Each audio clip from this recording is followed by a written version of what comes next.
one. I hope. Oh, God. Okay.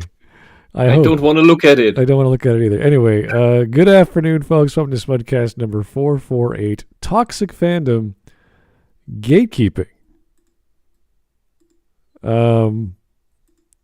As you can tell from the screen, it's the gentleman or person from the Council of Geeks, in case you don't know them. I had to figure out what that was. I was reading all about them. What is it? What is it? I'll tell you if you want to know.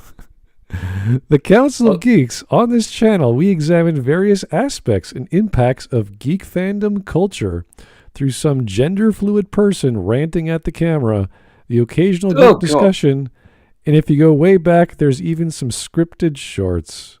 So it's fetishes, child predators. I wouldn't go that far.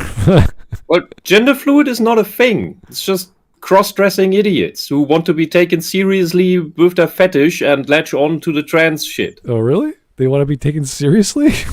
Yes! They want this recognized as a real thing. By dressing up as a woman. And yes, and badly cross-dressing. Yeah. If it isn't obvious enough. We have a mental condition that you can't test us. You can put us in a brain scan and see, the brain's different in this and this and this area. Oh, well, sucks to be you. These people just have fetishes. They're fetishists. Okay. If you want to call that a mental condition, okay, but technically they don't. Right. Well, I wouldn't want to go even encounter. It technically is a mental condition. It's called being crazy. All right. Well, the topic is about gatekeeping. We've talked about this issue before with other videos over the years, I guess. There's an actual definition I'm going to give you right now from dictionary.com. And that is the activity of controlling and usually limiting general access to something. So that's a typical standard literal definition saying we are the guys keeping you from getting inside. That's it. And it has come up in passing every so often with some of the comic book related stuff we've been doing. Right. And that is usually related to Facebook groups or any other sort of forums that you want to join. And they won't let you in for whatever reason. Even if you were to try to join these groups, they ask you a few questions on submissions. So say I want to join a Facebook group. If they're well organized, they'll ask me 3 or 4 questions about the fandom or whatever the topic is. Whether the fandom or trivia or things about the actual source material. Right, and that's just to get in the door. Then once you're in, there's certain rules. You can't harass people. You can't do this or that. But it's pretty clear once you get Common sense stuff. Yeah, basic stuff. But it's pretty clear once you get in. Like I was in a Mass Effect group one of these years. There were all these people who wanted if Mass Effect's coming to TV, I want to have a top 10 list of these actors, and it was just this crazy spiel of they should have this famous actor and that. They have nothing to do with the show. They just wanted famous actors because they wanted Justin Bieber to be one of the actors. Like all these strange takes. So. That's a little different. Now, the other definition is what I think they're going to be talking about. And I'm using the Urban Dictionary here. And this is the number one take. So when someone takes it upon themselves to decide who does or does not have access or rights to a community or an identity. So that can mean many things. Usually it's applied to fandom. So we talk about identities now too. Interesting. Right. And if you go to Urban Dictionary, there's you had all kinds of people putting their own posts, and it's based on popularity. So we're just going with the number one. But essentially, it comes down to you're not a real geek, you're not a true geek, you're not a proper geek.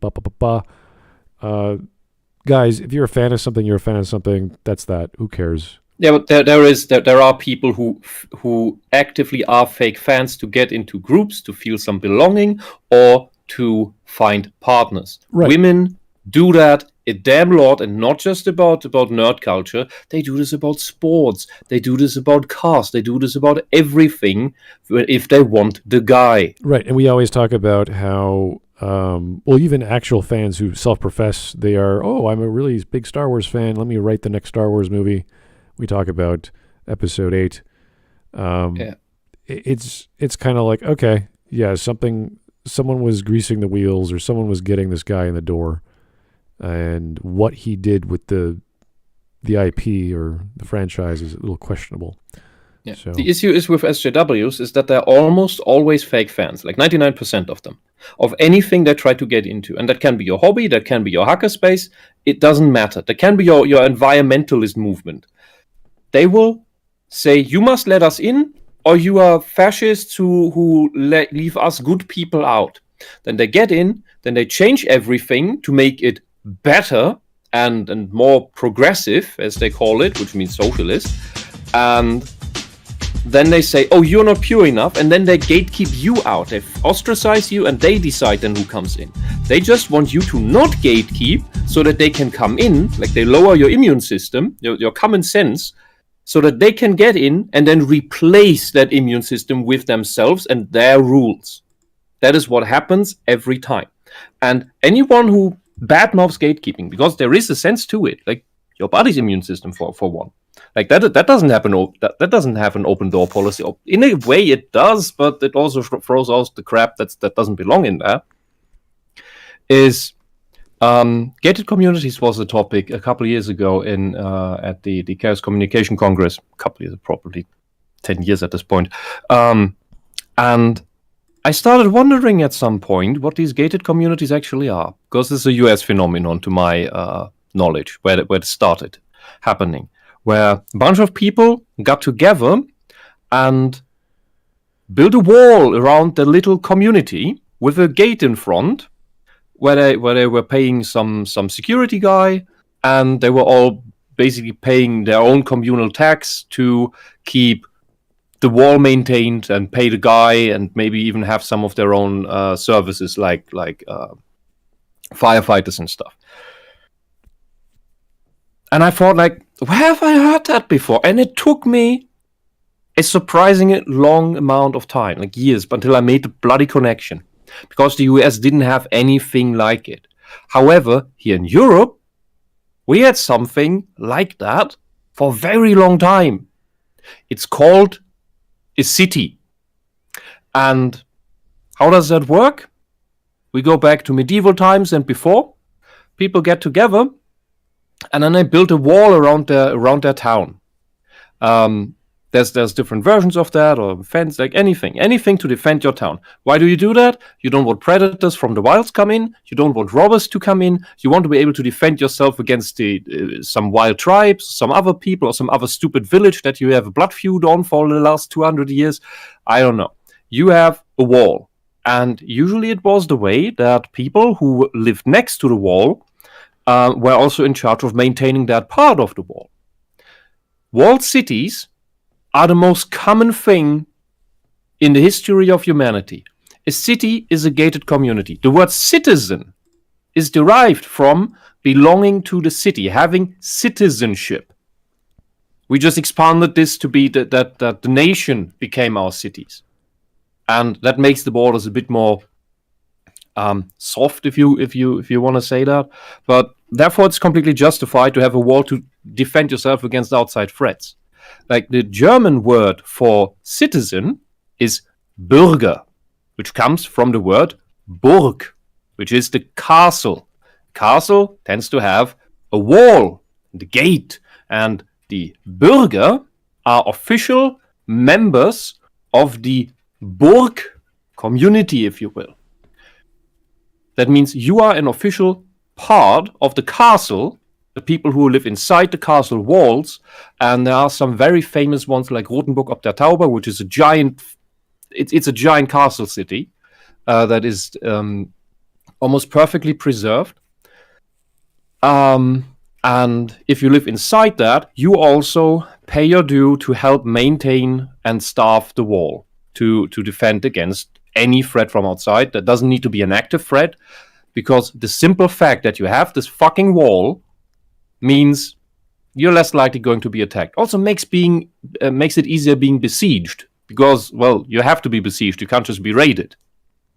And yeah, that is why gatekeeping is actually a good thing, because it keeps the assholes out. Yeah, walls actually work. There's plenty of villas in Italy, or ancient medieval Italy, if you want to talk about that. Every village I know that people were talking about, there was always a castle, and then once the medieval period sort of ran its course to the Renaissance and all these other things and changes, the village was formed around it, and they had a city that formed as a result. So it wasn't as necessary, but, during those times, everyone had a castle of some kind defending their city.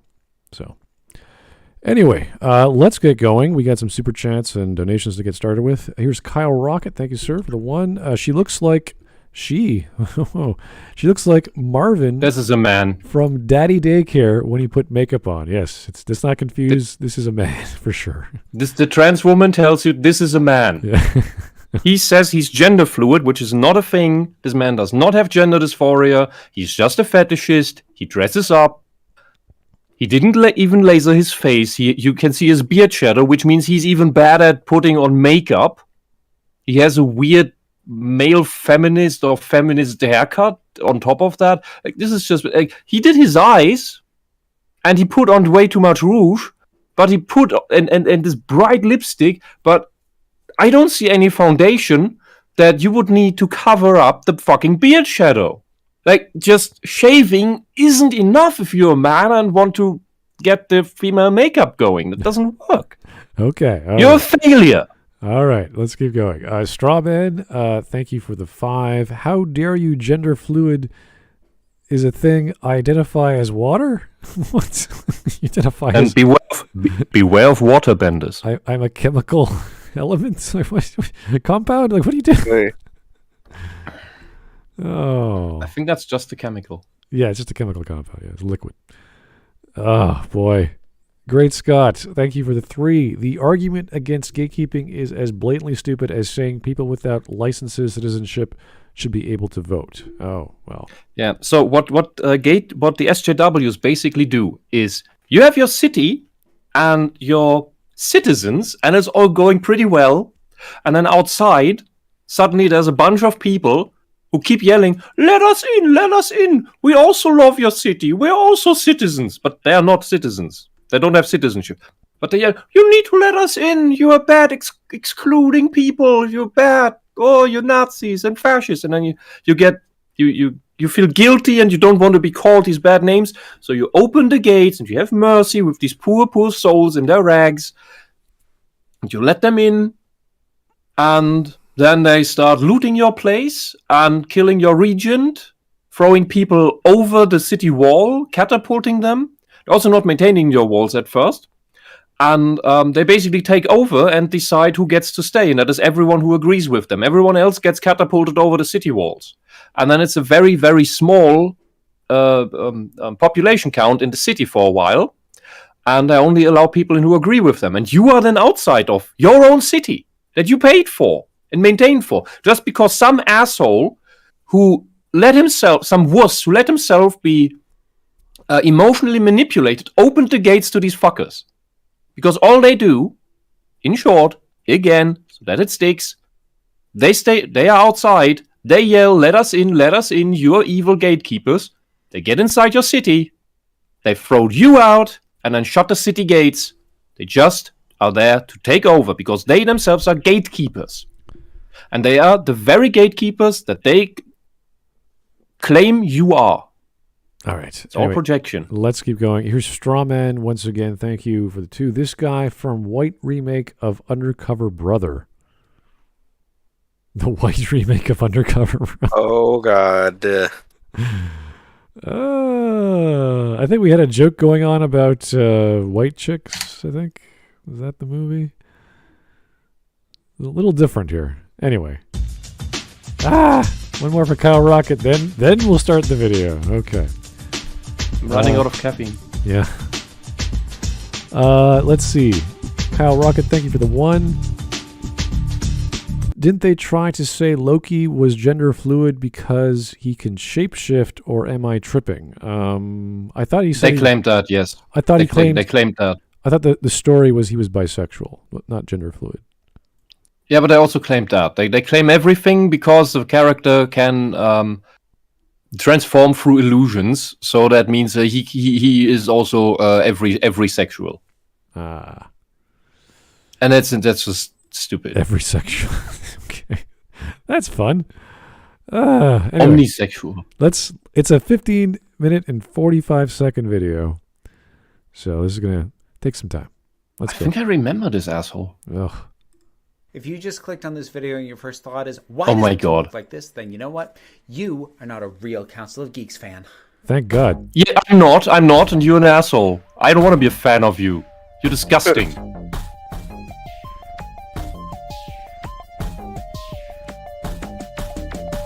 Okay. Okay, so I'm going to touch on a subject that I haven't talked about in a while, and that is the broad topic Gingerman, you of have echo. toxic fandom. And I know that my just saying the phrase is already going to set some people off.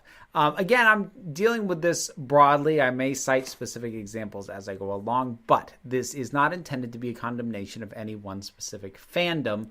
These are topics and issues that affect all areas of fandom, and not even just like geeky fandom. This stuff that I'm about to talk about today goes across the board. As I said, it's been a while since I've talked about toxic. It means the very thing I said before.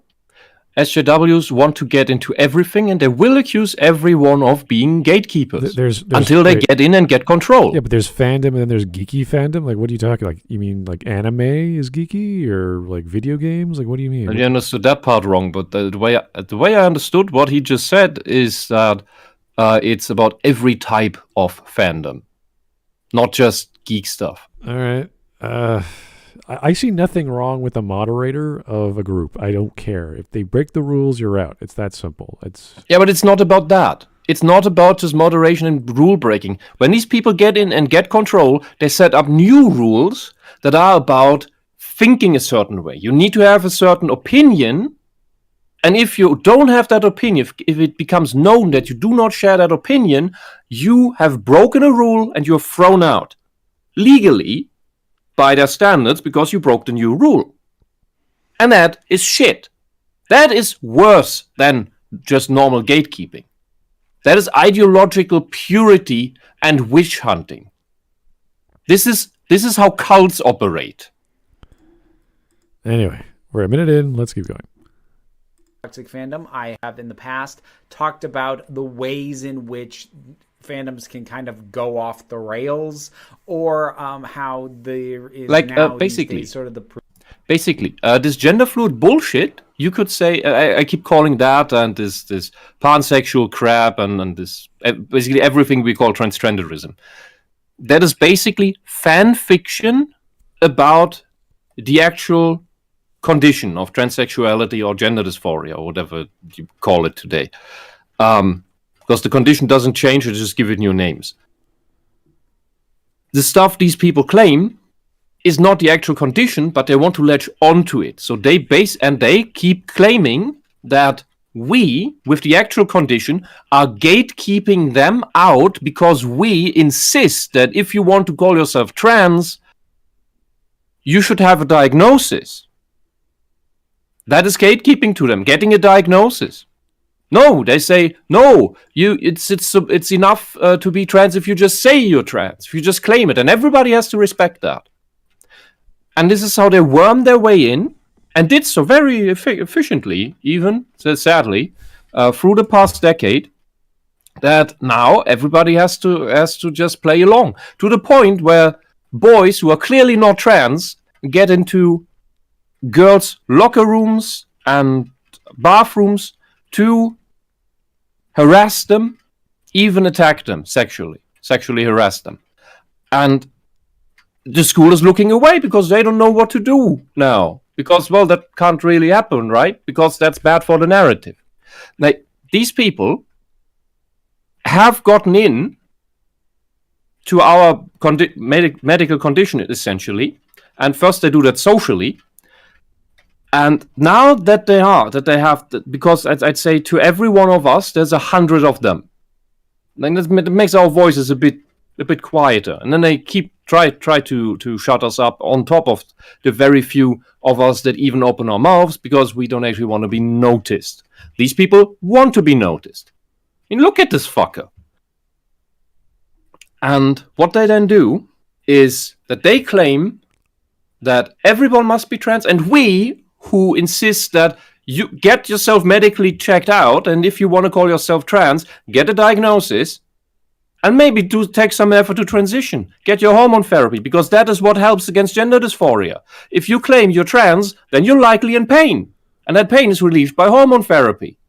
But these people don't take any because they don't have the condition. Right. They just want to fetishize. And what they then do is that they ostracize us from the trans part of this rainbow shit, this community that's not a community but a demographic.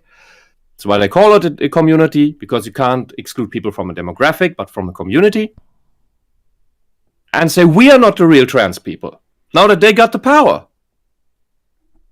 And they want us gone. And they want every mention of gender dysphoria gone, of the medical condition.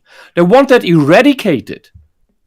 So they don't just do this with nerd topics. They don't just do this in other areas of politics and environmentalism or whatever else, or your hobby group. They do this with medical conditions, to the point that in the World Health Organization, these fuckers have so much say at this point that for the ICD-11, the international code for conditions of anything. I'm sorry, I don't know the English translation off the top of my head. In chapter F, which is all the psychological stuff, they want to remove, I think it's even through at this point, they want to remove transsexuality from chapter F of psychological conditions and just move it over into the appendix chapter of sexual health care. Because they want to get rid of, they claim they do this to get rid of the stigma of it being a medical condition, and they want to include all the socialist fan fiction crap of gender fluidity and pansexuality and all this other crap. They go to the lengths of changing the truth about the medical facts we know, and that people then have to operate on. Right. Because when you get to a therapist, when you get to a hospital, they will probably use the ICD-11 once it's official, and then treat you according to that. And that will just end in complete disaster. These people are dangerous. This faggot is dangerous. And yes, I said, because there's gay people and there's faggots. Gay people are fine. And then you have assholes like this. All right. Well, let's try to get back on topic. Hopefully he'll continue to talk about the toxic fandomness of gatekeeping. Here's one more from Strawman. He reminds me of The Simpsons Homer's makeup gun. Oh, I don't know. That's a bit too comedic with Marge, but okay, if you say so. All right. 1 minute in. Let's go. The perceived idea that an opinion is tied to a greater agenda and isn't just an opinion anymore. This time, I want to talk about something that doesn't feel like an evolution or a recent development. It honestly kind of feels heavily ingrained in the very nature of fandom and how fans tend to interact. And that is gatekeeping. So gatekeeping, if it's a term that you are not familiar with, is the practice of sectioning off what it means to be a fan and what certain requirements someone should meet before they are allowed to say that they are a fan of something. It is a form of shutting certain people out of the conversation. You know, with fan topics, like be it video games, for example, it is quite annoying when you have people who just want attention and want to be part of a group that they actually have no real interest in by just name-dropping things.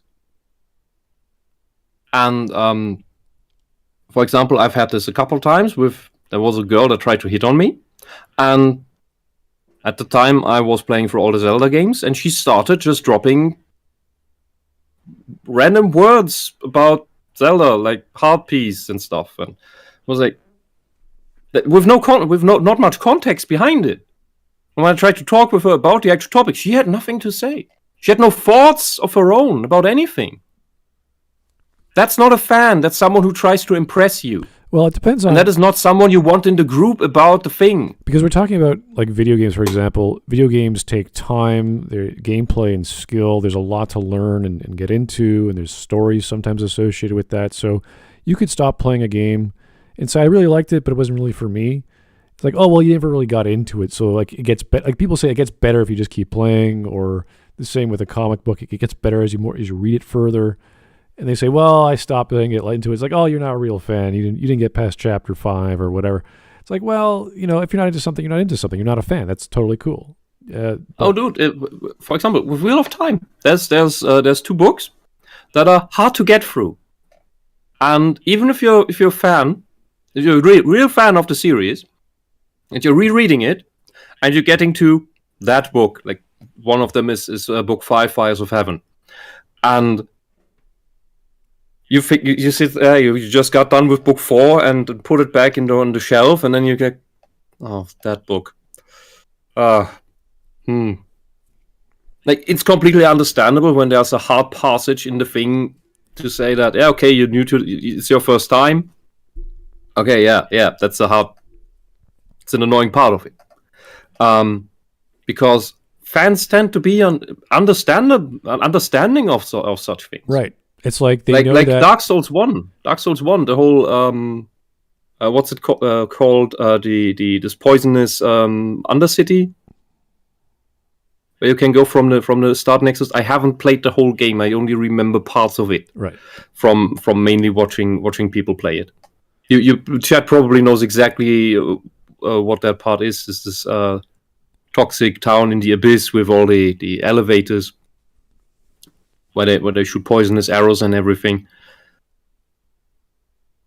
As far as I understand, that's a pretty hated place by most players.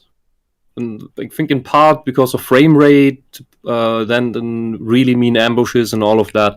And people are understanding when you say there's this, I really hate this part of it. And the real fans say, yeah, me too.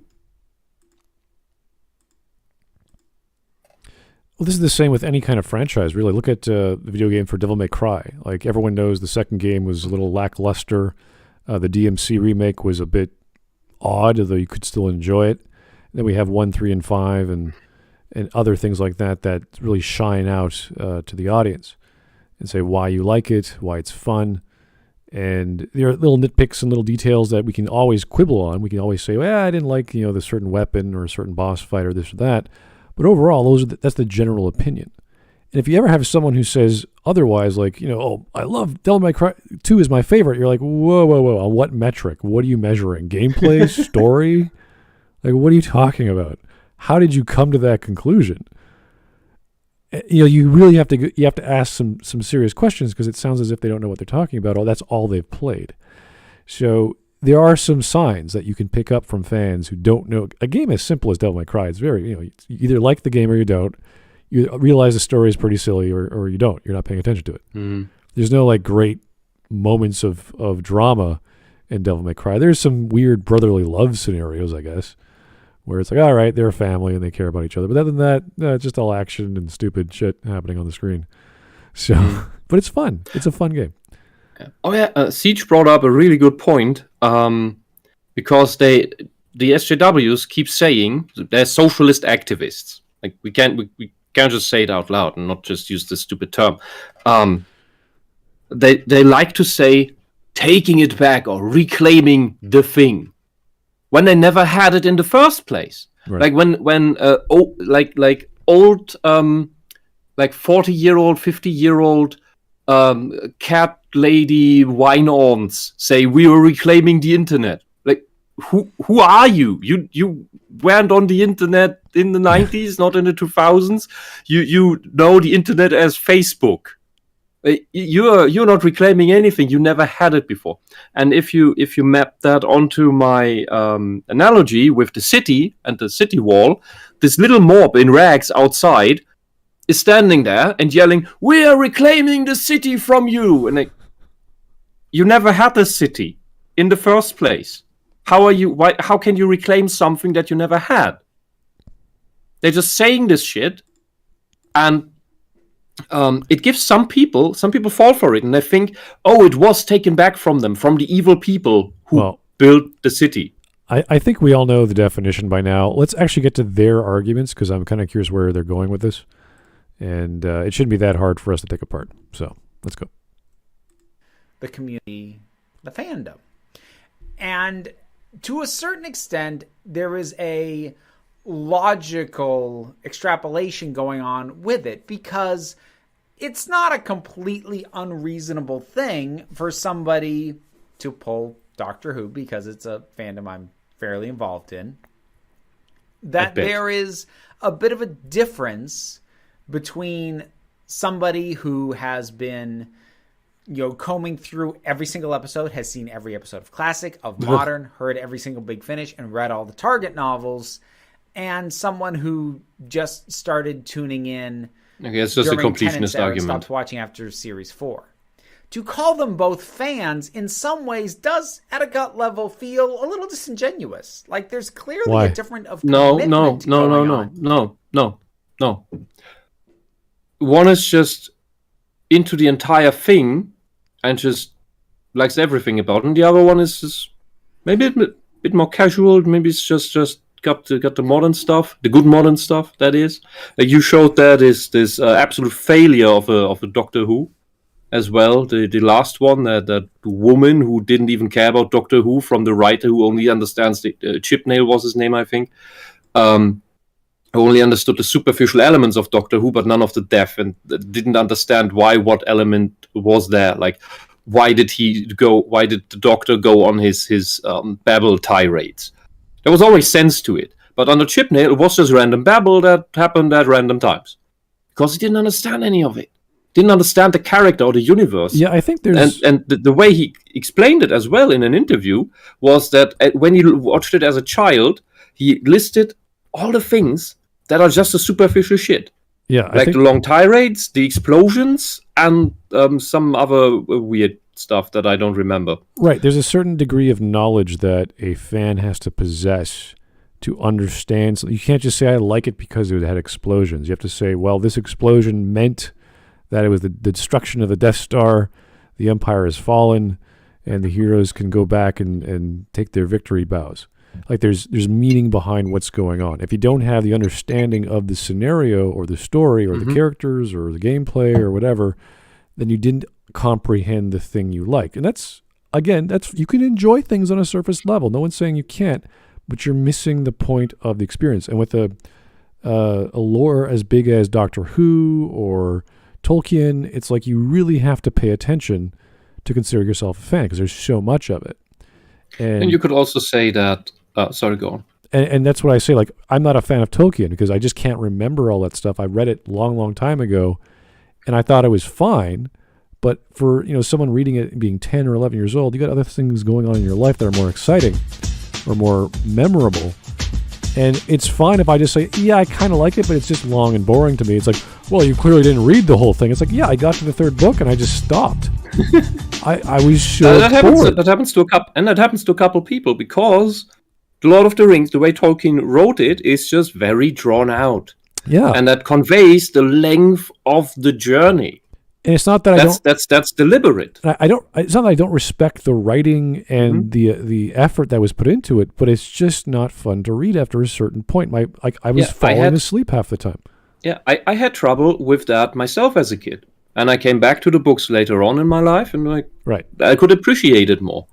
But yeah, that is I understand why some people call the books a snorefest, and you have to remember. It's the follow-up to The Hobbit, which was written as good night stories to his children. The Lord of the Rings is the story continued for his then for his then grown-up children.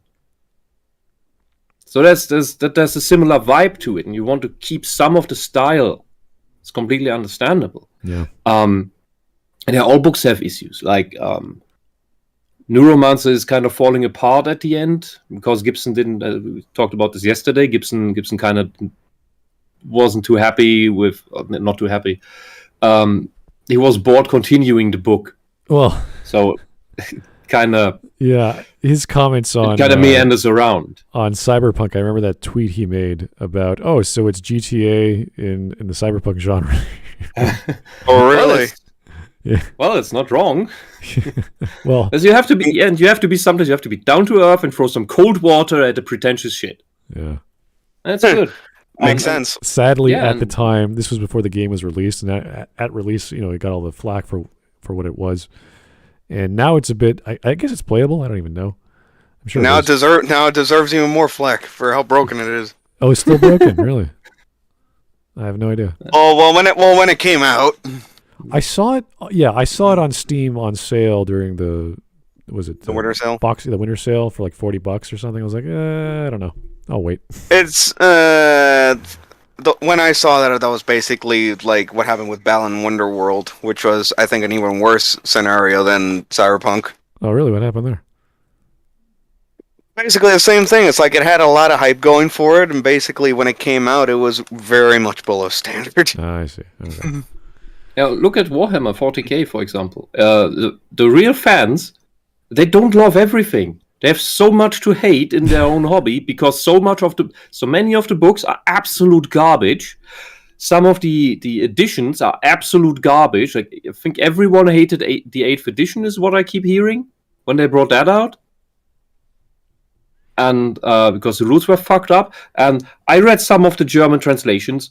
And I just want to take these books and the rule books and just slam it over everyone's head who greenlit that shit, who translated it, who greenlit it, who decided that they want money for this instead of paying damages to the people who have to read that. It's atrocious. But that doesn't mean that the people who complain about the thing, for example, aren't fans. We see this in Star Wars a lot, where there's a lot of love for the original stuff, for the expanded universe stuff, and that is also a mixed bag. And then there's this huge divide between the old fans, who despise the Disney movies, and then all the people who claim to be fans, who only love the new movies, the Disney movies. And they can be fans of those new Disney movies, but those new Disney movies, are they really Star Wars just because they have X-Wings and TIE fighters flying around? They look like fan fiction, and they feel like fan fiction. They're badly written. There's much more to complain about than... I'd say there's more to complain about that than George Lucas' prequels, and there's less redeeming factors about them as well.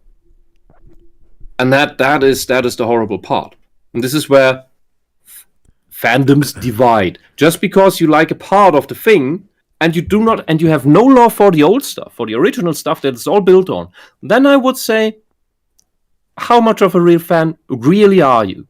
If you just like this pandering shit that panders to some crap that you believe in, some current ideological fad or fashion, Well, we can like and you shit on the original stuff. Well, you can look at, let's say, Star Trek. Not too many people know or have watched the original 3-year run of Kirk and Spock and McCoy. What a pity, because that's great science fiction. It's actually pretty good. It's kind of quirky because they're trying really hard to get stuff live action and sci-fi and with. Does the complaint about being too intellectual still hold up, or was that all just baloney?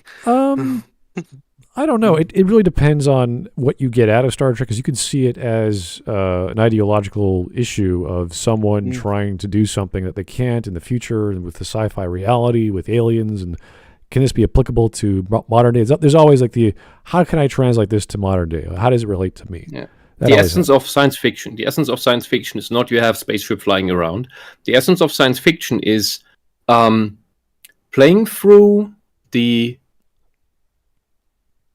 idea of having a technology that can also be a civilization, because a culture, you can see a culture as a civilization, its laws as a technology, or you and then you play through how would that play out. Yeah, you're touching and science fiction does this with things we do not have in our our time. You're saying, what if this occurred? How would a human being or a human mind react in a believable fashion? Because there's all kinds of bizarre... Yeah, what effect would this have on us as individuals, as a society? How would, and in the case of aliens, how would aliens function that with this different attribute? Like, they need to breathe a different atmosphere. They perceive other wavelengths of light than us. Right, and they that's why speak a language we cannot translate. Right, that's what why do we do? Some of the messages of the original Star Trek are a little more difficult to grasp, even though they're there if you pay attention. Whereas, look at TNG and one of my favorite episodes is The Measure of a Man, which is very obvious what's going on. The trial with Data, whether he's a person or not.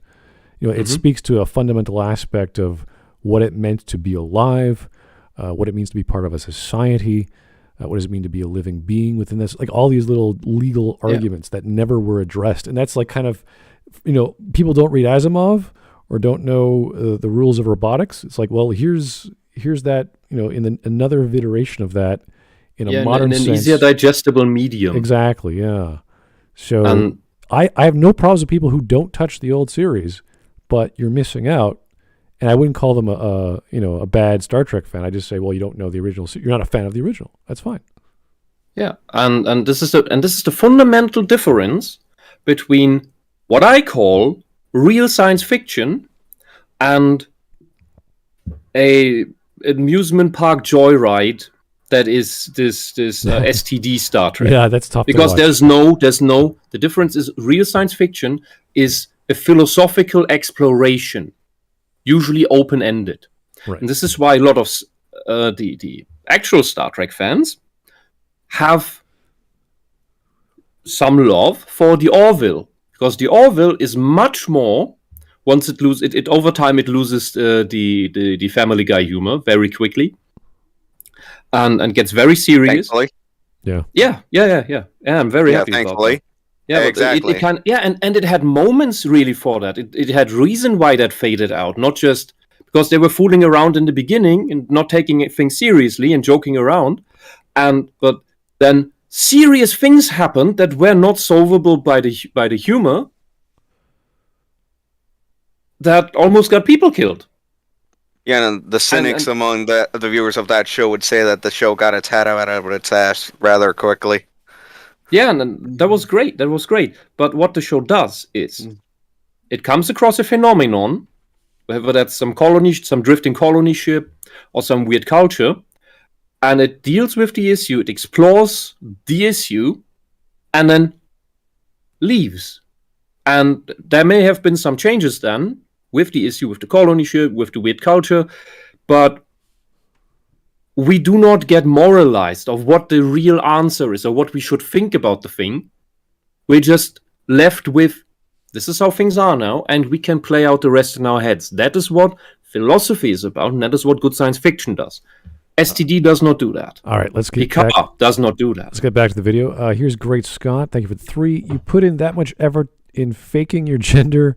You damn well know you're going to fake being a fan by claiming to be a completionist, a.k.a. you really just checked the wiki. I don't know. There are some super fans out there who actually have gone through all of Doctor Who and have known it since the 70s.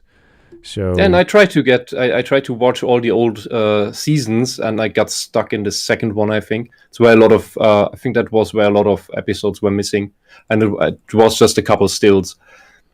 The thing is, you can also go through everything of a franchise without being a fan, for various reasons. Yeah. One can just be that you are doing a scientific or journalistic analysis of the thing. Maybe you're a critic and just want to write an extensive thing about this.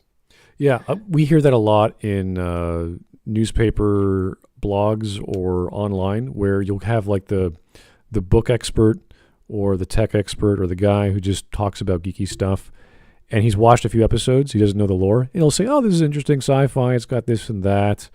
And you'll hear some quotes like, oh, Mass Effect 2 is the greatest science fiction story on video games. You're like, whoa, wait. Or the greatest, what is it, the greatest story since, what was the Avatar? It was some dumb Oh, God. quote. It's just like, yeah, they were comparing it to Avatar, the movie. What? Yeah. It's getting worse. Yeah, not Avatar, The Last Airbender, Avatar, the big blue people. That was the blue cats. That was so. Yeah. That was no. I don't even have the words to express how shallow that movie is. It's fucking hell. No. Planescape Torment. These people have never heard of it. No. Fallout 2. These people have never heard of it. This is the Baldur's Gate 2. These people have never heard of it. Street Fighter 1. Here it is. Why Mass Effect is Lands of Lore! Lands of Lore! Oh, okay, it's not sci-fi, but... why Mass Effect is the most And important science... neither Street Fighter, and most people I know still don't know even of the existence of Street Fighter 1. Oh, really? Well, that's the Street Fighter 2. That's very famous. There must be Street Fighter 1. I mean, yeah, well, the series was at its prime in Street Fighter 2, I'll grant you that, but it's like, come on, you don't even know about Street Fighter 1? Come on.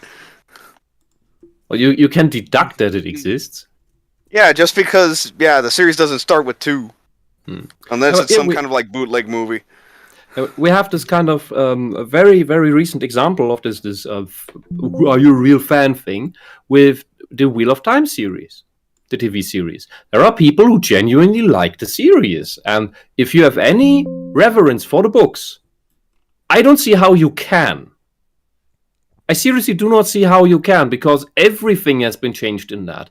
Plot, characters, how the magic works, how the world works, absolutely everything. Where what is, how what this has nothing to do with Wheel of Time. And people who tell me that they're Wheel of Time fans because they watch this show and they claim, whether they claim to have read the books or not, and I doubt that very much, because that's 14 very thick books. I can't take them seriously. They are fans of a TV show that has an official stamp of something that is not in it. It's basically, what is it, product deceit? I don't know the English word for that. Like, you make some shit, put it in a box, and then you put some a counterfeit product. You put some stamp on it, of some official stamp that this is the real thing. Like, you buy some Apple computer from China, and it turns out it's a calculator or something. It's not the same thing. So I think what it comes down to when you're talking about fans is, do they know what they're talking about, and are they getting the interpretation of a story wrong? Because you could be... let's say with Star Trek, you could just know the original series, and that's all you know. And then it's like they don't care about the lore of all the other stories or the movies or the books. They just care about the original series. And there's much more to Star Trek nowadays with video games and all kinds of other stuff online. So that doesn't make you less a fan. It's just you're not aware. If you get the story wrong, and you're a fan of that, that's where fans, actual fans who understand, or just people who watch the show and understand what happened in the show, can explain to you, well, no, you're geeking out over something that's incorrect, or whatever the case may be. So it's not so much that you only understand one sliver of a fandom and that's what you like. No one really cares. It's like, yeah, you enjoy whatever you like. But if you interpret that sliver to be the opposite or something wrong, that's where we have issues. And then, as Whisp was talking about, all the inclusivity of throwing your own agenda in there, as we saw with Star Wars, that's where issues begin to crop up a lot faster with fans. And that's why we have to bring back words like gatekeeping, because you have to understand. Apparently, we need to. That's because when they do this agenda shit, through that they also influence culture. They influence a lot of people who, like, when we're older, we may not see this anymore as effective as that. But the first things we've ever watched, if we're talking movies, have influenced us a damn lot more than the other stuff we saw after, whether they were made before that or after that. Yeah, and this is the same argument we have for people with the sequels of Star Wars, because everyone knows before the sequels we had the prequels, and everyone hated those things. All the fans, these are horrible. And what I'm trying to get at is that when the first things you see are all the shit things that are full of the agenda, you think this is the normal stuff and this is the good stuff. And then you may even grow up disliking the actual good stuff, the objectively better stuff, because it is kind of, toxic and the male fantasy and all of that, because you have all this bullshit of this socialist agenda and this feminist agenda slammed into your head as the normal thing, the standard, and everything else has to measure up against that.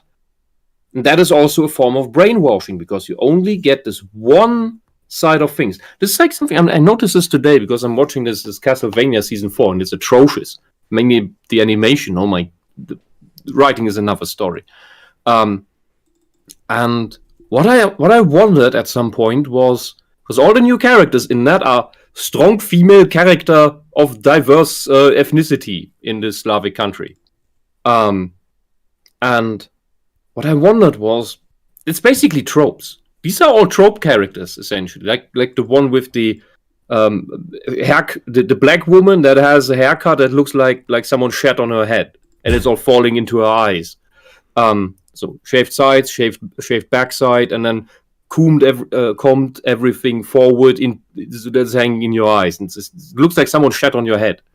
And this character turns up over and over again and seems to have the same story, like making a really bad decision and then getting the better of it, which is something. This is the Expanse, the female character in the Expanse, also super engineer, super perfect in almost all things. I think the only weakness she has is that she actually can't survive long on a planet due to the gravity.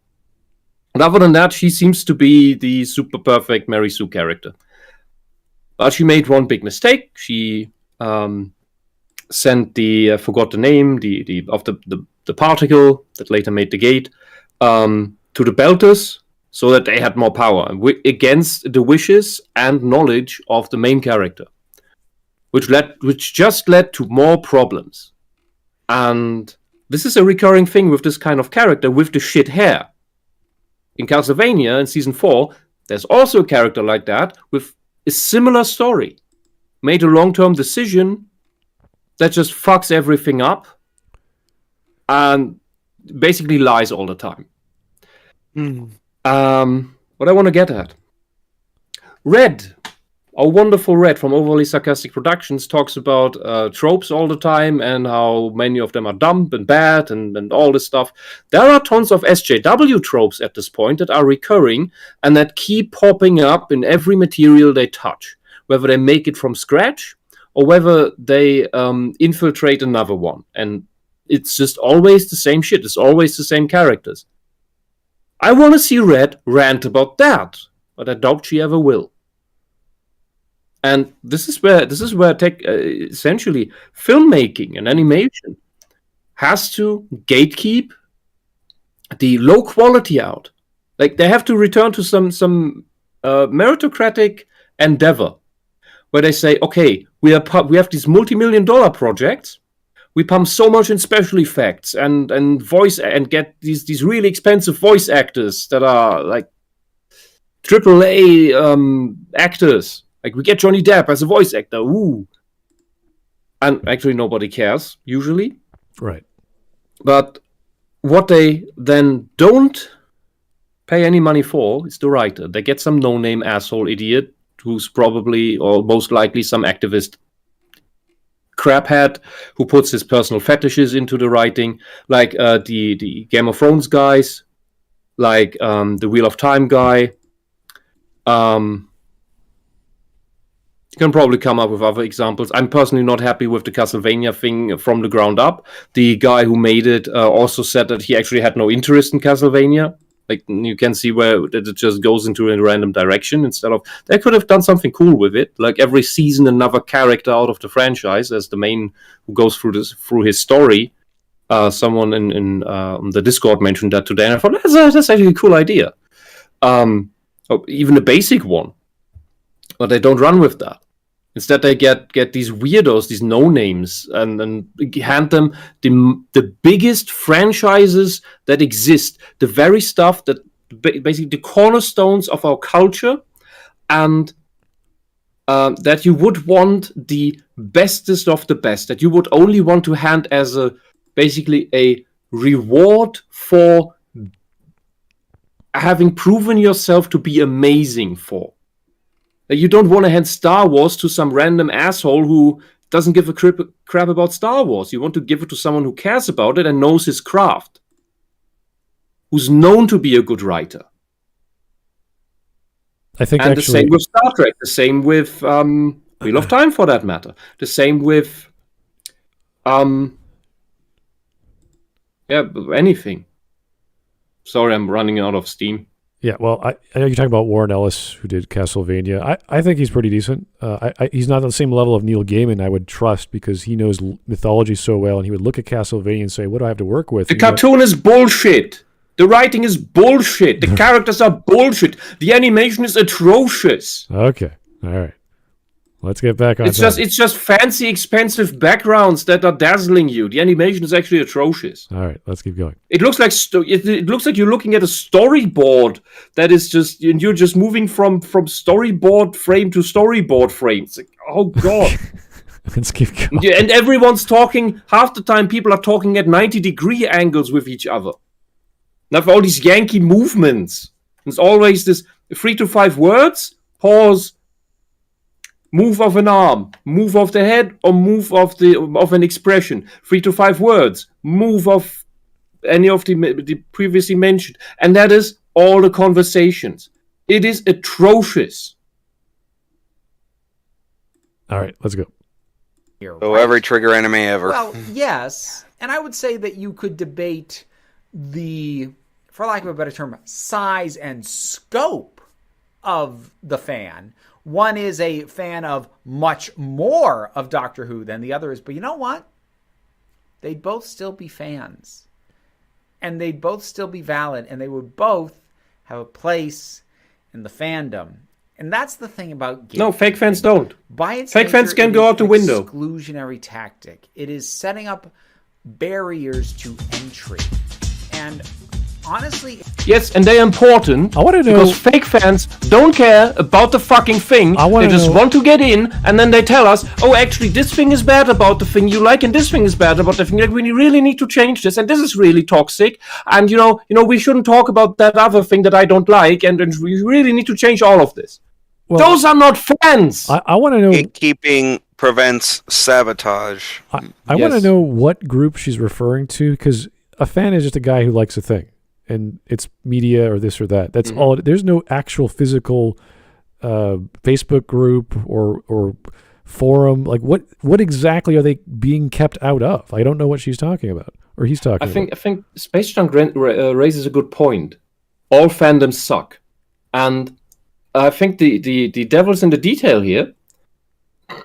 Sorry, because fandom describes a group, a more cohesive group that is acting together like a collective. Yeah, but I want That is already what fans don't tend to see themselves as part of a collective. right. I want to know They just what. individually like a thing. Yeah, I want to know which group this person can give an example of where this is a thing, because I can only point to forums and Facebook groups as opposed to, hey, I like Star Trek. I'm going to go read about some Star Trek novels. I'm going to go watch some shows. I'm going to play some video games. You're a Star Trek fan. That's all there is to it. You might not know the name of the actor of Spock all throughout the years. Like, it doesn't matter. You still like the thing. No one cares. It's when you're actually trying to be a part of the production of a book or a movie or a video game, and you want to be a writer or whatever, and you want creative control. That's where we go, wait a second, who put this guy in charge? Who's writing the story? Like you question, the writer behind Man of Steel. It's like, wait a second, why did you go this way? That doesn't make sense. And we question the same thing with all the other writing that person has done as a form of quality, not as a form of a fan. So I don't mind taking fandoms in different directions if the writing is worth it. If you want to have a more humane version of Dante from Devil May Cry, why not? Let's give him some character. I don't care. Go for it. See what you can do. It could be horrible. It could be a bad idea. I'd still like to see the attempt. Because he doesn't have much. He's just a big tough guy who does one-liners all the time, and he does stylish fights. That's all. That's his whole character. He throws pizza up in the air and catches it with his mouth. Yeah, that's okay. Creative license on its own is not a problem. The problem is execution. Yeah. Yeah. So I have nothing against people wanting to improve a thing. It's just like, do you know how to do that? And more often than not, we see that with Star Wars. It doesn't work out very well. Okay. Usually. Here's the mechanics. Thanks for the $1.11, as always. Whisp is right. Whisp is always right. We are living in a rerun of They Live. And I'm here to chew bubblegum and kick some ass, and I'm all out of bubblegum. Also, I finished my first book and sent to some coworkers and friends, and people are liking it. Fantastic. Good stuff. That's exactly what you do when you finish. Here's to you. You show it off to your friends, not in a public way, but in a private way, and you get your feedback, you get criticism. Good idea. Good stuff. I'll raise a cup of tea because I don't have anything else right now. To you. Good luck. All right, so I'm still concerned about this being excluded from what? I don't know, because back in the day on BioWare forums, if you bought the game, you're in the forums. That's all it took. And if you broke the rules, you were out of the forums. So that's it. And back in the day, it was sensible rules. Like just common sense decency. Yeah. Not all this, you have to think a special way. Well, actually, the moderators on the BioWare social forums blocked people for... I don't even know why, actually. People just got banned for no reason. So, happened to me a few times, but it comes back after weeks. Some people got perma-banned. Weird stuff. Crap moderators. Yeah, as well, just bad moderators. Yeah. There's lots of stories of that back in the day. But anyway, let's keep going. Excessive amounts of gatekeeping can cause a community and a fandom to stagnate. Really? And to shrink. And there is a protectiveness, especially with a lot of geeky properties, because you can shrink yourself healthy. Especially if you're anything close to my age, then you remember a time when being into Star Wars got you made fun of. Reading superhero comic books and being very open about that. And you were in the wrong crowd. What the hell? Yeah, you're talking to women. When the Star Wars movies came out, the lines were blocks long just to see the movie. Yeah, we're talking about what idiot made fun of you? Yeah, we're talking about the reaction to from other people who aren't into your thing. So it's that must have been a short window. Yeah, there's always these talk about. I don't know if you ever. I just want to analyze this. New Hope came out in '79, right? When was Return of the Jedi? It must have been Return of the Jedi was 83. 83. It's like it was between that either quick? it was either turnarounds of 3 years. So it's 77. 4 was 77, 5 was 80, 6 was 83. Oh yeah, you're right. And the thing is, the whole thing, it was between Star Wars and the Batman movies that came out a few more years after that. It's like pretty much everyone was into it, and no one would judge you. Literally, no one would judge you because it was both of those were such a phenomenon, and it grabbed everyone's attention. Yeah, and Star Wars, it defined generations. I honestly cannot imagine anyone not liking it. All throughout, so I got made fun of for certain things, but not Star Wars. Star Wars is the great unifier. Everybody who knew Star Wars liked Star Wars. We played it in like children role play on the playground. We played Star Wars, and we played Star Wars video games when they came out. There's a reason why it's such a meme to grab any kind of stick or pole or whatever and pretend it's a lightsaber. Yeah, and then make lightsaber sounds and to the point in the 90s. To the point where some of the actors on some of the movies actually couldn't help but make the sounds themselves. Like I know for a fact Ewan McGregor was one. It's like he knew how big Star Wars was when he was doing the prequels, as bad as they were. But it's like he couldn't help it doing the sounds on set when making those movies. Yeah, but it's different. It's hard not to. And then when the prequels came out, and they were quite successful at first, the whole thing started over again. Like, it was a bit different maybe, but the openness was there. I don't think there was ever a time where people hated Star Wars until Disney happened. Until the sequels. Yes. It's like until the sequels, the openness about liking Star Wars was always there from the beginning. And it was never judged. Yeah, and I'd say this fuck probably was born before the last movie came out. So I cannot imagine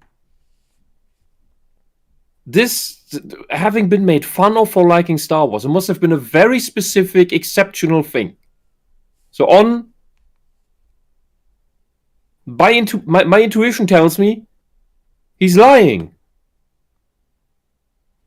Kids get made fun of for everything, maybe even for this. But my intuition tells me he's lying. All right. That might get you picked on. This was the case once upon a time. All these things are mainstream now. And there is a fairly natural... Star Wars was always mainstream. To want to separate... And Batman to an extent. ...the people who have been there, for lack of a less cliched term, before it was cool, and the people who are in on it now. Star Wars was always cool. Yes. This is a manipulative asshole and by idiot. Being exclusionary. The thing about gatekeeping is it can start understandably, and it I can was even excluded start for liking from a Star Wars. I positive don't place believe it. of being like, oh, you like this thing? Well, have you seen this yet? Have you read this yet? You haven't. Oh, you should. If you like this thing, if you are a fan of this, here's other parts of it that you don't know about yet. You're going to have such a good time. Once again, Star Wars debunks this whole thing. Yeah. And what fans also do is they tell you which parts to avoid, whether that is the expanded universe in Star Wars, because there are some not so great things in it. Or nowadays, the sequels. Yes. To avoid. Yes, because the fans will tell you to avoid the sequels. And for that matter, again, I think Warhammer is such a wonderful example for all of this because it has real heights and it has abysmal depths. Well, I just want specific examples. He's making this straw man of, oh, there's this generic fan guy who's saying, oh, if you like X, you'll also like X1 and X2. He's like, what are we talking about? Who's saying I this? don't know. Is he like the guy at the club saying you can't come in unless you watch like the 3 original Star Wars movies or something? Like, what's going on here? Who is doing this? When would this happen? With whom?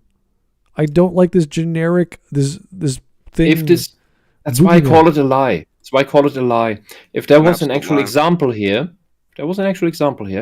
we'd get one. We'd get a personal story of what actually happened, and it would sound believable. But we don't. Yeah.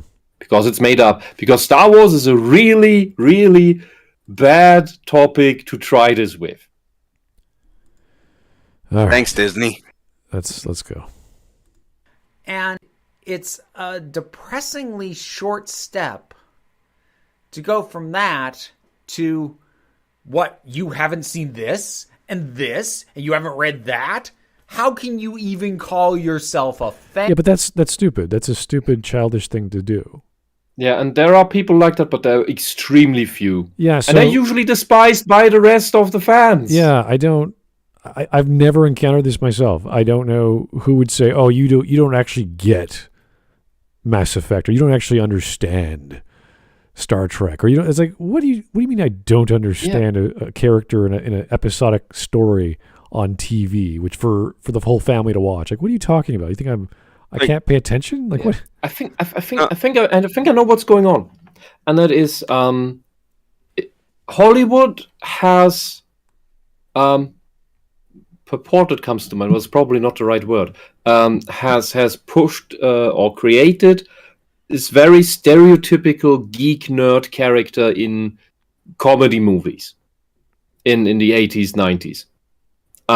And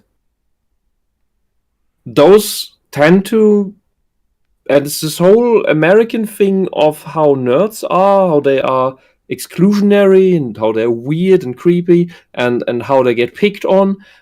I think these SJWs are basing reality more on that fictional exaggeration and caricature than actual reality. Like, I've heard from SJWs these stories of coming into a comic store and just being shat on for not knowing enough about the things. You know what happens when you come into a comic store and you don't know enough about the thing? They tell you. Yes. They tell you about it. And you know why? Because the comic book shop, the comic shop owner wants to sell you stuff. And when he hears you don't know this and this and this really great part of this franchise yet, that you seem to have some interest in, he's gonna tell you, this is the thing you want. This is amazing. You want to read this. Yes. That's what really happens. And especially in terms of the video game industry, because that's video games, at least from my experiences, has been one of the most susceptible to a good-bad ratio in terms of the material there is. At least in my opinion. Oh boy, here's a 10 from Xerax. Hey, sir, thank you. BioWare forums were fun after Smud's last ban suspension. Geez, that was a long time ago. When we shared his videos, some asked why he was making videos, and I said, you didn't really think you could shut him up, did you? Well, yeah, that the whole reason why I joined YouTube was to make those videos, because I was tired of arguing with the fans. With fans, it's always everything's great, everything's positive, everything rocks. And as soon as you have any criticism, any sort of opportunity to talk about something that doesn't quite add up, they shut you down. Yeah, we call those fanboys. There's a difference. Yes. Yeah. The difference between a fan, there's a super fan who consumes and who knows absolutely everything, even the shit, and may not like the shit, but he knows the shit. And then you have the fan who enjoys the good parts, and then you have the fanboy, who I think the new age meme name for that is the consumer, who will just gobble up everything as long as the official brand name is on it. Yeah, that was the ongoing. That was the. We had that in the. Yeah, go ahead. Yeah, we had that in the Blizzard forums when World of Warcraft came out, and there were a lot of real hardcore Blizzard fans. I was one of them. But we were also criticizing the game because that's what they want. They wanted feedback. Like, this is shit. This could be made better. Here's some typos. This translation sucks. And here's a better version, and so on and so on and so on. And that worked in the beginning. And then at some point, the game was released. And over the years, we weren't liked so much anymore because there were all these fanboys who would just defend every single bullshit of Blizzard as if it was decreed by the Pope himself. Right. This is kind of as if Moses came. There's some Blizzard implements some new broken bullshit. Like Moses comes down from Mount Sinai and one of his tablets is shattered and you can't read it anymore. And it's like, yeah, but we can still do it. But we can't read the words right. What if we do it wrong now? But the fanboys will say, but it's awesome, it's a new thing, but it's broken. Shut up, you're just a hater. No, I'm an actual fan, I want this shit to be good. Yeah, but the fanboys are horrible. That's if you want to use the word toxic. Well, no, fanboys. That's who gobble up everything. That's they the are problem toxic. I have with this video is I don't believe there's such a thing as toxic fandom. I just don't like the verb or the adjective. Yes, there's just the fanboys. Yeah, I would just say if there's a place where you want to use that term, it is with the people who blindly gobble up and defend every shit of the thing of whatever the thing is about. Like for example, in Magic the Gathering, when Wizards of the Coast started fucking up printing cards right, and they just started folding after you take them out of the foil instantly. Like the company that made this for 30 years, suddenly the cards are bending around. And fanboys would even defend that with some bullshit because they're so brainwashed on liking it that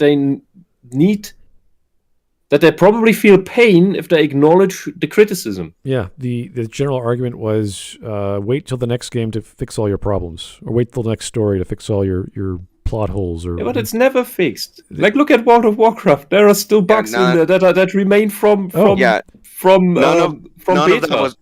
To this day, none of that's ever been fixed. Yeah. Wait till the DLC for the extended cut that'll fix the ending. Like, all these it won't. That's the problem. Yeah, all it's these green now. Posts from the creator whenever Casey Hudson would leave up, oh, he's going to fix, like, oh, that post was great. It's like, he didn't say anything.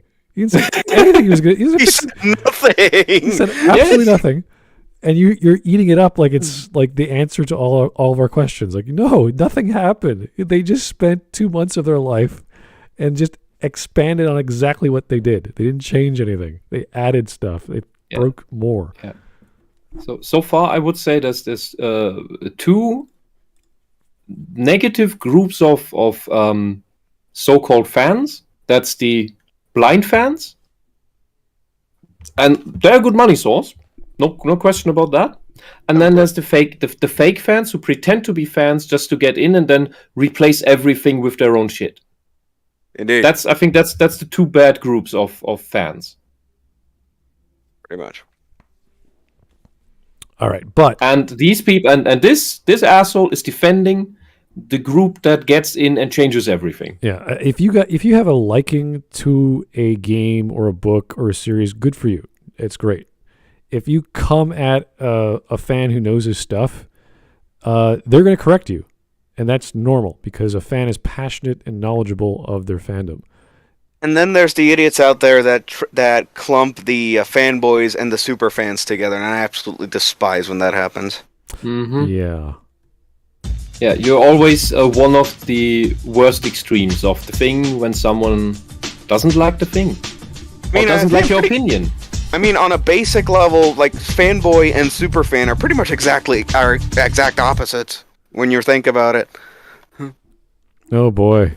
They both know their shit, but the difference is how they approach new people. Thank you, Mechanist, for the $1.11. And God said, "Let man have guns, for the gun is good."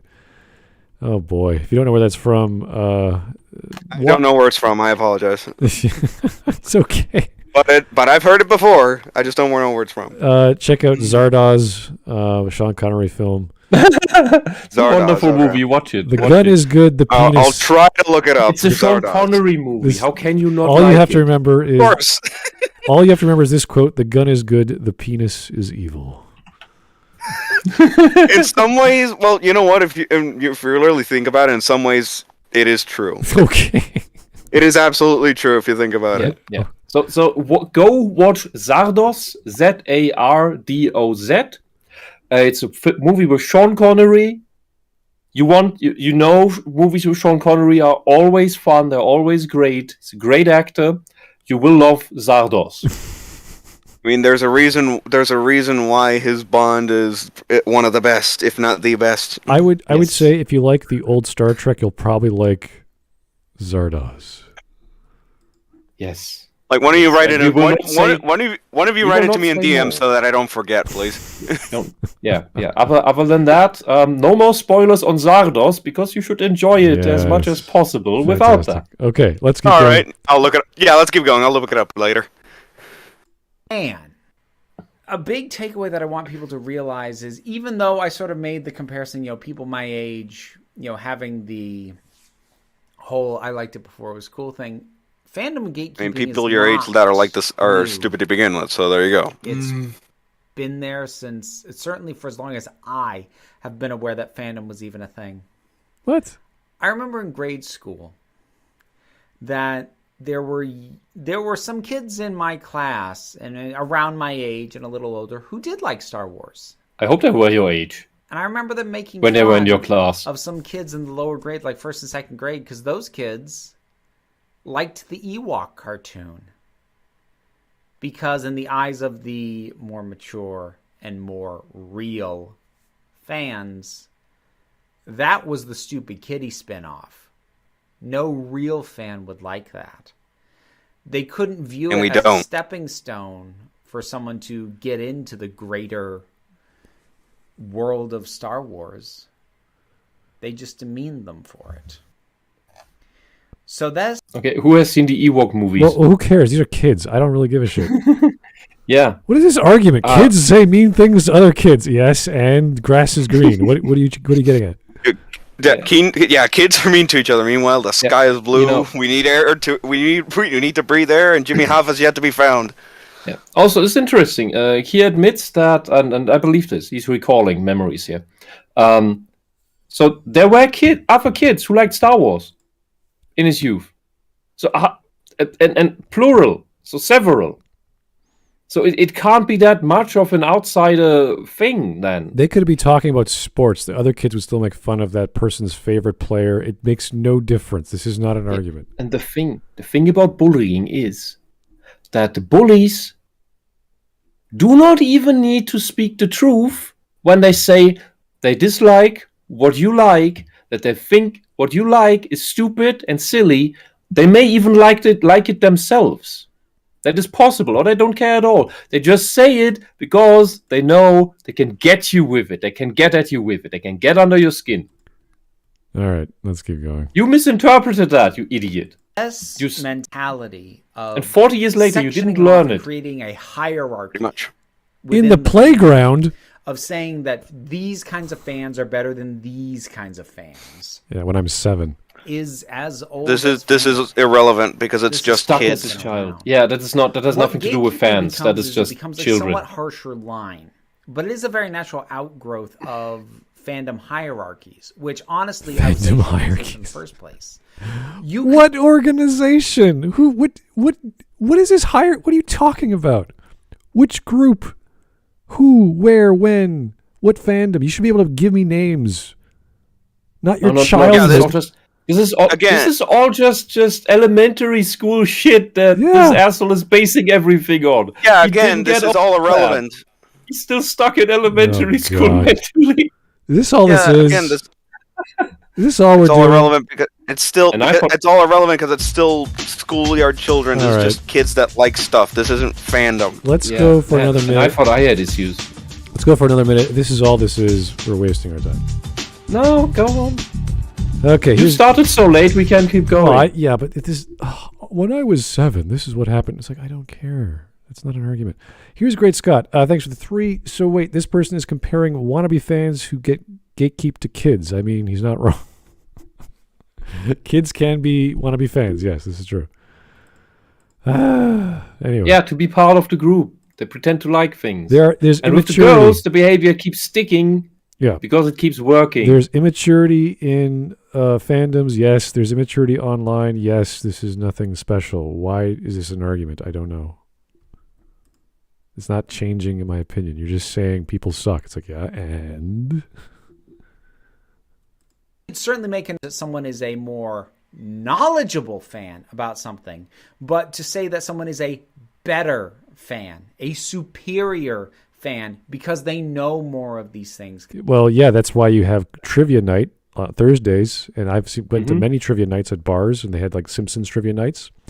The guys who are the guys who are the super fans win because they are better at the trivia for the Simpsons. So you can use an exam, you can use a 10-page questionnaire. I don't really care. You're going to have fans who know more than other fans. That's how it works. And some fans who don't know as much get things wrong. They interpret things incorrectly. Like you could say of reading a book or reading a poem, and your English teacher says, whoa, slow down. What are you saying? That's not what happened in the story. It's that simple. This is how you get graded in school. Did you read the book? Okay, here's a test. Answer the questions. You got a 70. Didn't pay attention, did you? Yeah, but what he's mixing that up with is value as a person. There's nothing wrong with being a super fan or just a fan, but you have to know the difference. And it's knowledge. It's your understanding, and you actually enjoyed and memorized, not memorized, but paid attention and know what happens in episode 4 or 400. Whatever. That's all it is. That's fine. Because they have seen more things, because they have read more things. That doesn't make you better than somebody else. See, that's what I'm saying. He's conflating it with value as a person, personal worth. Like this is. Thank you, B. Klut, or however you pronounce that, in the chat says everything is status groups with this person. Exactly. It's immature. Yeah. You should, by age 16 to 18, you should have outgrown that. You didn't. Okay, let's keep going. Not as a person or as a fan. It just means you have what you love, and you've gotten into. Oh no! That it does have worth. It does have more worth as a fan, because if I want to know a specific thing, I know who to go to, and that is the super fan. Right. Like if you want to go watch a Star Wars movie, you have the friend of yours who loves Star Wars. Like, dude, we got to do this. Like, let's do it. Let's go out and see a movie. And you know what you want to do if you want to do a fan film or a big budget film. You know who you want to have on your crew to get things right and not mess up anything, any detail. You get a super fan. And you have him all the time. You have this guy next to you. Doesn't matter if he looks normal, if he's one of these fat, greasy guys. Like, then you just order him to take a shower and shave. And then you just have him on /follow all the time. And anytime something comes up and he says, excuse me, he will correct you on something that you're doing wrong about the thing. That you can't do because it contradicts something in this vast lore that nobody can keep track of except the super fan. Yeah, that's why I wanted to cover that video with Gingaman the other day about Superman Sam Raimi. Or Spider-Man Sam Raimi. The nostalgia critic one? Yeah, that was like, oh my god, he is just messing this lore up completely. Like, oh no. Yeah, it was like, okay, if a super fan of Spider-Man, or at least the movies, came in, they'd be like, oh boy, this is not a good And the video. thing is, Sam Raimi himself was a super fan of Spider-Man. That's why he felt so slighted when they forced him to put Venom in there. Yeah. Or just not focused on Venom and did a bunch of other villains as well. That was weird. I mean, the only out of the ones we got, the one he actually wanted was Sandman. Yeah. Which did have a good enough story, but it was just so short. It was just like 5 or 10 minutes or something. I mean, I'd say what you want about the dream sequence, but at least that would have been a fine place to end the movie on, so that they could focus on Venom and Spider-Man 4. Right. Okay. We're going to go for another minute or so. This is not going anywhere if he doesn't change his argument. This is silly. This is childhood nonsense. Into it deeper, and that's great. And somebody else is taking joy from it by doing something more like skimming the surface. But they're still taking joy. They still get to call themselves a fan. They have to be able to call themselves a fan. Because if they're not, you will never have new fans. Remember those? Please. I don't know if you guys remember those dumb quizzes on Facebook that would pop up, I think like 5 years ago. Are you a Star Wars fan? Do this 10 questionnaire quiz to find out. And it was like, who is this at this scene in the movie? Oh, you're a 70% Star Wars fan. It's like, okay, sure. I guess I am. Is this a Wampa? A Womp Red? Or Oompa Loompa? a Battle Droid? Yeah. Oompa. Wait, did I hear Metroid? Yeah, and it's not that they're wrong. It's just it's trivial knowledge about the stories without having proper context. Like if you watch it, you know, but off the top of my head, no, I wouldn't know. Yeah, like other M's, like the atrocious context there is like the Ridley scene near the end of the game makes no sense because how many games has Ridley been the final boss so far? Like 6 or 7 times, and it makes no sense for her to break down at this point in the timeline. Yep. Because she dealt with that before the first game. Like you imagine, I don't know. Especially since Other M is the second to last time she deals with Ridley in any form. Literally the second to last time to date. Can you imagine if there was like a monthly exam, let's say a Facebook group of Metroid people had to do to be part of the group? It's like answer. Not to brag, I would ace it. Yeah, I know. I'm just saying that. Imagine that was a standard thing every month. You want to be part of this group, you have to pass the exam, and you have to get like 60% or better or something like that. So they give you 20 questions or what have you. Yeah, you have to have a decent understanding of the proper lore and context of events. Like it's obviously a lot of effort to do that. It might be for fun too, but at least it would tell you, hey, I got 2 of those exams perfect. It's like, really? Wow, you must really know your stuff. Now imagine that going on for years.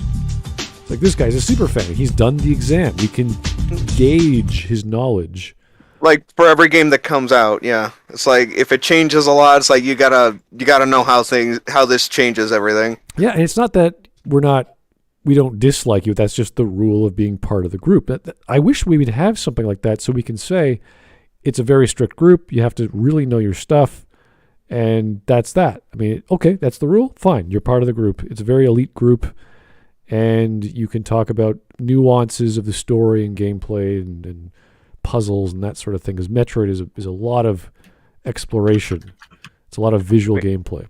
Yeah, I wouldn't say so much strict as I would say very focused on it's like if you're genuinely interested in knowing more about this IP, about this lore, you're more than welcome to join. And that's just lore. We're talking about genres because Metroid has surpassed several genres. I know people who just love Metroid Prime, and that's it. They don't know anything else. They just know Metroid Prime. They know a little bit of Metroid Prime 2. A little bit of 3, but it's mostly the first game. That really opened up a lot of game players to Metroid. Because and then people like me who are a super fan that know pretty much everything. Right. So it's fine. Like these groups could exist. I don't think that they're that important. But if there comes to a point where Hollywood wants to hire someone to make a Metroid movie, they have to know what the hell they're doing, and this just random. It almost did happen. I know, yeah. It was gonna be. I think. Well, who was it? John Woo. I think had the rights for a little. John Woo had like the rights for a little bit to make the Metroid movie, but he just didn't. Yeah, that'd be tough for John Woo, I think. True. Anyway, here's Tyler Preston. Thanks for the one. This fellow is probably the main reason why Suburaya Productions, I hope I'm pronouncing that right, want to keep Ultraman exclusively Japanese. He would have been demanding for the Ultras to be transgender fluid something. I mean, in terms of that specific point, like, yeah, America would, like, woke America would have fucked up Ultraman to a massive degree. But then again, it's like we have the utter fluke that is Power Rangers. I think this is all because... And I will admit, Power Rangers, as much as I like it, is an utter fluke. Well, I think this is all because of what happened with woke culture in the past, I guess, 8 years or so, maybe 10 years, that we've had to use the term gatekeeping for a good reason. Just over 5 years, I think. Is it? Yeah, it can't be that long. Yeah, it's probably close to 10, but not 10. No, but it's about a decade, and they've been yes. So you notice it now more, but the circles they were more active in before all this exploded in media. They've been using it all the time to worm their way in. That's why I brought up the Chaos Communication Congress in 2014, 15. I have to lie, and the topic was gated communities. And that is a very left-wing infested Congress. Been for way too long. Like there's at least 30 Antifa booths there from the different cells that have nothing to do with hacking culture. All right, let's go for another 30 seconds, see what this guy has to say, and then we'll call it a night because we're not getting anywhere. Fans. And the thing is, sometimes I really get the impression that these gatekeeping, elitist people in the fandom community don't want new fans. No, they don't want you. Some of them, I think, will actually actively tell you that. They don't want new people. No, they don't want you. I want examples. I still don't know what they're talking about. I'm gonna repeat it. New fans are great because you can enjoy your time with them, and you can share the hobby. Whatever it is. But these fuckers, you don't want. Because they, who call everyone toxic, they are the actual toxin-filled, poisonous, bile zits. All right. You don't want them. They don't want you personally, because you are a shitty person. Change, and they, I think, at some level, fear that if new people are here who aren't me, and if their Projection. hook into this thing is something other than what hooked me in, then maybe to appeal to them, the franchise will become something else. Okay. Oh, so you do understand it. That they don't want you and your shitty politics and your shitty fetishes Yeah. in their thing. That they don't want your cross-dressing fan fiction of what trans is in Star Wars. Yeah. Because it doesn't belong there. This is the Raylo argument. It's like, oh, all these weird fetishes about this romance that never was in the 7th and 8th movie. And all of a sudden, there's all this fandom, there's all this fanfic, /fic, whatever you want to call it. And it's like, no one actually likes that shit. Like, who's this for? Horny teenage girls. Yeah, well. And those who state that in their 30s. Yeah. Like, this is we're getting to the exact point where we're now getting guilt-tripped into letting this asshole in with the agenda that he is gonna change the thing. And when you change the thing, you don't have the thing anymore. And then once you've changed it, you say, but I am the fan now. We are the fans now, who changed the thing. And you who just want the old thing, you're really crappy people. Go away, because your old shit before we changed it is really bad, and you should just feel bad for liking it. Okay. Go away. Change your minds to like our stuff, how we changed your stuff. All right, let's get on to stream memes. I think we got to where we needed to go in this video. He got to a point. We got to a point, and it's the exact reason why we need gatekeeping. So it took him that long to have a point that was not or contradicts what he's trying to prove. Also, the smile he put on at that point is, I think, really telling. All right. Wisp, you gave us a meme. What is this? Yes, it's not really a meme. It's what a friend showed me a couple days ago when he wanted to get into the Board Game Geeks Facebook group with 100,000 users in it. Right. Yeah. I just cleared up the top box because he had written some games into that already. So that you don't see what that you can't accidentally that you can't identify him if any of these gatekeepers from Board Game Geeks are there, because look, they added. So the first thing is, what are your three of your favorite board games? It's a nice question. The second question, however, is the interesting one. When you want to join this group, you get asked the second question as well. Our community supports diversity and inclusion. Do you? My answer, blue screen. Yeah, the thing is, they mean very different things with these words than you would than the unsuspecting person would expect them to mean it with that. And this also means that whoever runs this group now claims to speak for the entire community and tells us everyone here thinks this.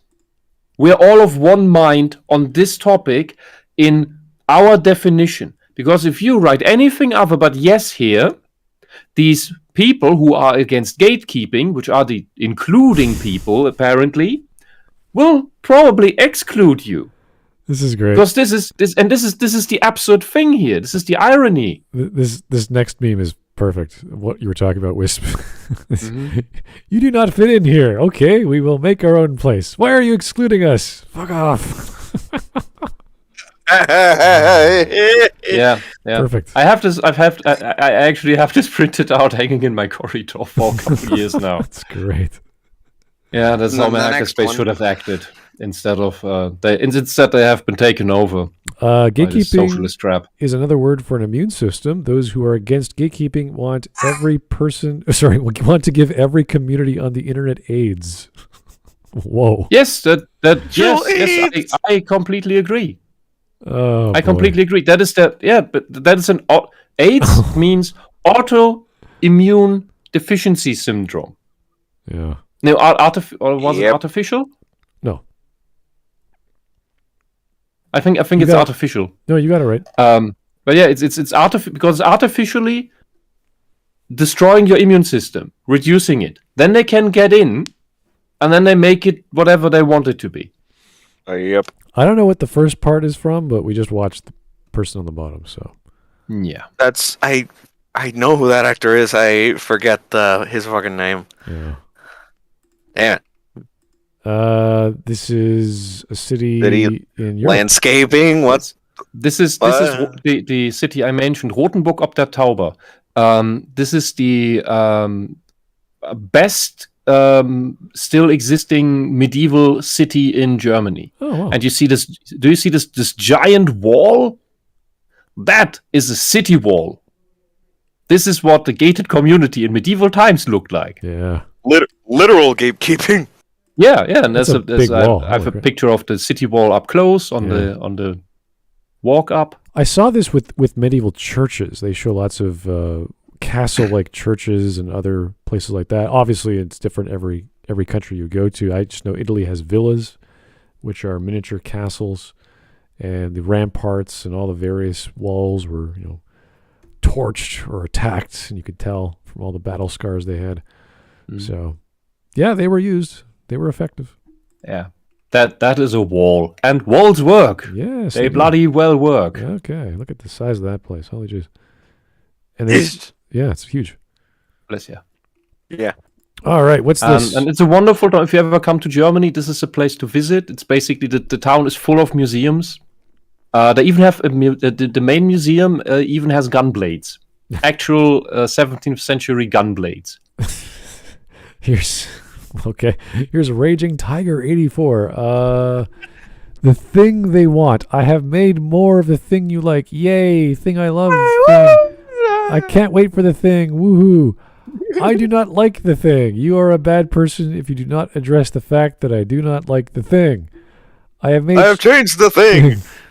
That's no longer the thing we wanted. I'm going to look for a different thing. Why did... Will you buy the thing? I never had any real interest in the thing.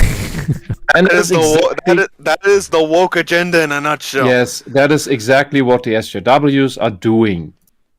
They want to change it not because they want it. They want to change it because they want to change it so that we don't have the thing anymore. It's like basically they're like the children in kindergarten, in preschool, that really want your toy that you're playing with, and they cry and then make a hissy fit, and then the teacher comes and just saying, "Oh, just give him the toy, just because you need to share." Then you reluctantly give the toy, and then the crying kid has the toy and shuts up and then throws the toy away because he didn't actually want the toy. He just wanted you to not have it. You wanted it because you had it. So here's now that you don't have it anymore, he's not interested anymore. There's a very, very elaborate castle siege happening all in real time. Looks like every angle of the castle is being attacked. And it's Fandom versus normies, SJWs, shills, and other douchebags. Yeah, pretty much. Yes. And they just want to get in because we are on the inside. Once they're on the inside, they're not interested anymore. Mainstream media deflection bingo. Wow, look at that. You are just phobic. Go touch grass. It wasn't made for you. Orange Man. It's a show for kids. Only incels hate it. Only. Oh boy. Only men hate it. Oh boy. Okay. What's this? I like certain aspects of this and dislike certain aspects as well, but you can enjoy the aspects I dislike. I don't care. Everyone's like, yay. I'm a fan. Yay. If you don't like what I liked about this, you're a bad person and insert mental disorder here. People who need to gatekeep. Yeah. Gatekeep, yeah. And everyone's like, Urgh. And then the same one from before. That's a good one, yeah. Yeah, same one. It is a good one, but it's a friendly one. Regular person. One. I hate the way this ended. I don't get why you like it, but okay. No worries, man. It's not for everyone. Special person. I hate this. You're a terrible person. If you like this, it needs to change. Comments from the video. Oh, do we have to do this again? Oh, this is always painful to go through. Yes, very. My issue are fans who harass creators or who try to dictate what content should be who don't know what they're talking about. I see this most often when anyone dares to make a comic, movie, TV show about a non-white, non-straight, non-male character. Sure. Oh, so SJWs. Oh, back in my day, Because they don't know anything about that. the Pomeranian Prince. Oh dear. Back in my day, a lot of people were made fun of for liking anime. Where are When you was right now? this? No. Who Although are it these has- people so we can kill them? Although it has enjoyed itself in the mainstream Oh. eye, I still have my memories of being deliberately gatekeeped out of in the 80s. When were you born? I think this was third grade, 2006. But I still have my memories of being deliberately gate-kept out of what? What? Anime was mainstream in the What 90s. time was that? What are you talking about? Oh no, Anime- he's saying I think this was in third grade, 2006-7. There were also kids in my class. You're tiny. You were born after Matrix. Fuck up. Shut up. Yeah. Oh, there's more. I forget. Is I get the sense that a lot of gatekeeping around mass media products in particular has to do with vote with your wallet ideology. People think that by controlling the character of the consumer group, they can influence artistic direction. Well, generally speaking, that's how sequels are made. If the first movie did well, they're going to make a sequel. Vote with your wallet ideology. That's not an ideology, you nincompoop. That's a literal activity of buying something. When people buy things, the creator of the thing goes, "Hi, I should make more of this thing." That's that. That's how it goes. And investors see that in Hollywood, say, "Hey, can we turn around 100 million into 300 million? Here's Yeah, a and the investment." Yeah, that's all it is. people writing this, they're usually the same people who complain about certain media that has to be directed into an artistic direction because it is toxic of this or that male gaze thing or whatever, or too big tits. Can barely read that, so I'm going to skip on this one. Can barely read that. I'm going to skip on that, sorry. It's hard to go through. And we have the very famous consumer. Cinema Roberto. Yes, Roberto.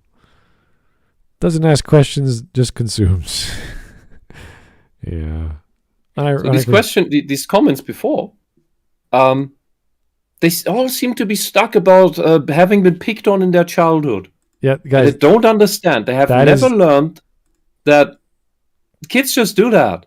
that's like, nothing to do with wh- the topic. That's yeah, it's just Yeah, life. in my school, it was, oh, are you into this soccer club or that soccer club? Like, I'm not into soccer, and Yeah. I confused them. That confused them too much, and that they left. yeah. Confused Which, them which that you weren't probably into doesn't in a happen to soccer club. everyone, because they didn't understand that you could be not into soccer. Yeah. Well, And guys, there's these big ones, like the one Bavarian one and the one from Dortmund, and like it's the standard kids division on the playground stuff in my time. And the kids would beat each other up for being in this group or that group. It's so stupid. all right. Well, that was. I'm glad we got to a point that made some sense. It was sad that it was contrary to their actual argument, or if they even had an argument, we didn't hear it. It was probably contrary to their opinion, which was kind of clear what they were saying. Because everyone who is against gatekeeping has this bizarre, like, everyone should be allowed in. It's like, no, there's reasons why we use the term nowadays. So, sad but true. Anyway, thanks, guys, for the suggestions. Tomorrow is Weeb Day, so please have some anime-inspired ideas for tomorrow, and hopefully our mods will remember that when we make a poll. And hopefully we'll be free. If not, we'll postpone it till Tuesday or Wednesday, depending how busy we are this week. It's the start of the new year. For many of us, for working, some people were off last week. Some people are starting this week. So keep that in mind. We might be busy tomorrow. I don't know. But thank you anyway for tuning in and all the wonderful memes, all the super chats. It's always great. We'll talk to you real soon. Have yourself a great evening. Bye-bye. Bye.